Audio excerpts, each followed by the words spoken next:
अस्सलामुअलैकुम दोस्तों, मैं हूं मोहम्मद मुनव्वर रज़ा। मेरा यूट्यूब चैनल रज़ा कंप्यूटर में आप सभी हजरात का खैर मकदम है। तो दोस्तों, मैं आज फिर से हाजिर हुआ हूं कोरोलड्रा के ट्यूटोरियल नंबर 2 के साथ और आज हम पढ़ने वाले हैं पिक टूल के बारे में और रेक्टेंगल टूल के बारे में और भी हम बहुत सारी चीज़ें उसमें जानेंगे। तो आइए दोस्तों, हम अपना सबक शुरू करते हैं। तो सबसे पहले हम कोरल ड्रा को ओपन कर लेते हैं डबल क्लिक करके। ये कोरल ड्रा ओपन हो जाएगा। तो दोस्तों, अगर मेरा यूट्यूब चैनल रज़ा कंप्यूटर को सब्सक्राइब नहीं किया है तो प्लीज़ सब्सक्राइब कर लीजिए।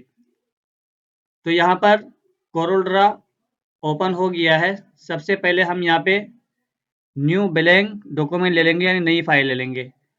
आप ले लीजिएगा नई फाइल। तो मैं सबसे पहले ये वाली फाइल में आ जाता हूँ। ये मैंने फाइल बना रखी है। इस पे ये डबल क्लिक कर दिया, ये हमारे सामने खुल करके आ गई। F4 से इसको सामने ले लेंगे। तो दोस्तों, आज हम पढ़ने वाले हैं कोरल ड्रा के पिक टूल के बारे में और रेक्टेंगल टूल के बारे में। तो पिक टूल का काम क्या होता है और रेक्टेंगल टूल का क्या होता है, काम क्या होता है।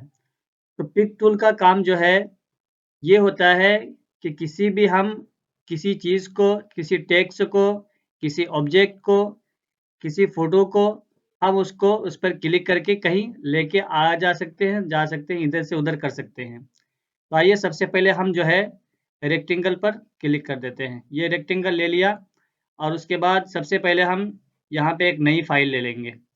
यहाँ से प्लस का माइनस का नई फाइल ले लेंगे। तो एक रेक्टेंगल ले लिया। एक रेक्टेंगल लेने के बाद इसको हम जैसा चाहेंगे उसी तरह खींच सकते हैं। ये देखिए इस तरह। और अगर इसी रेक्टेंगल टूल को अगर हम कंट्रोल दबा करके करते हैं तो बिल्कुल सीधा, मतलब कि ऊपर से भी नीचे से भी बराबर एकदम ये खींचा जाएगा। फिर उसके बाद ये पिक टूल का काम यही है। ये पिक टूल का टूल ये जैसे कि ऑब्जेक्ट हुआ तो इसको सिलेक्ट कर लिए, इसको सिलेक्ट कर लिए, इसको सिलेक्ट कर लिए।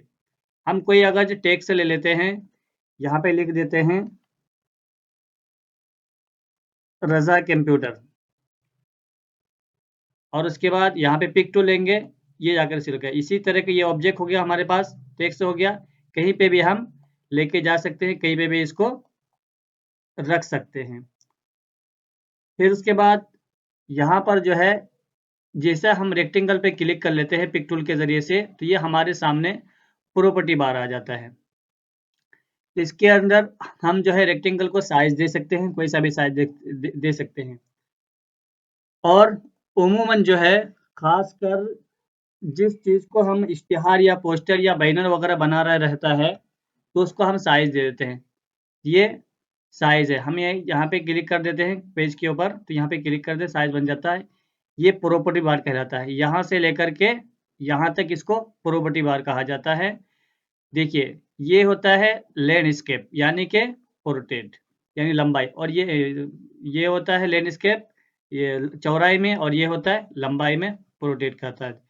और इसके बाद यहाँ पे इसी को दे देंगे कस्टम लिखा हुआ जहाँ पर पे, ये हम अपने मर्जी के मुताबिक साइज ले सकते हैं। A4 legal solid A3 C5 ये साइज दिया हुआ है, पहले से ही दे रखा है और अपने मर्जी के मुताबिक हम साइज बना सकते हैं, ले सकते हैं। जैसे कि इश्तिहार की साइज होती है, यहाँ पे दे देते हैं हम 20 टेप दबा करके अब इसको 30 दे देते हैं यहाँ पे और इंटर कर देते हैं। ये हमारे सामने साइज आ गई और रेक्टेंगल पर डबल क्लिक करेंगे तो वो साइज बनकर के तैयार हो जाएगी। कीबोर्ड से F4 सामने दबाएंगे, ये साइज बनकर के हमारे पास तैयार हो जाएगी। तो आइए दोस्तों, हम आपको जो है रेक्टेंगल टूल के जरिए से एक डिजाइनिंग बनाना सिखाते हैं। वो डिजाइन कैसे होगी इसको हम डिलीट कर देते हैं। इस पर डबल क्लिक कर लेंगे और F4 से, जो कीबोर्ड में F4 होता है, आपको दिखा देता हूँ F4 कौन सा होता है। ये कीबोर्ड हमने खोल लिया।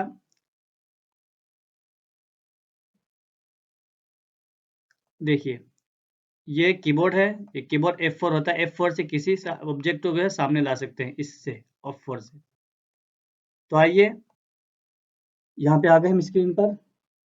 अब इसमें हम कुछ साइज मतलब के कुछ डिजाइनिंग बना करके देखते हैं रेक्टेंगल टूल के ज़रिए से। तो इस पे हमने कुछ कलर ले लिया। अब इसी कलर को हम कंट्रोल Z कर देते हैं और F4 से सामने ले लेते हैं। इसी को जो है नीचे वाले को पकड़ करके ऊपर लेकर के जाएँगे और माउस का राइट बटन क्लिक कर देंगे तो इसकी कॉपी हो जाएगी। क्योंकि कॉपी करने का तरीका ये होता है जैसे कि यहाँ पे रेक्टेंगल ले लिया मैंने और इसको हमने खींच दिया।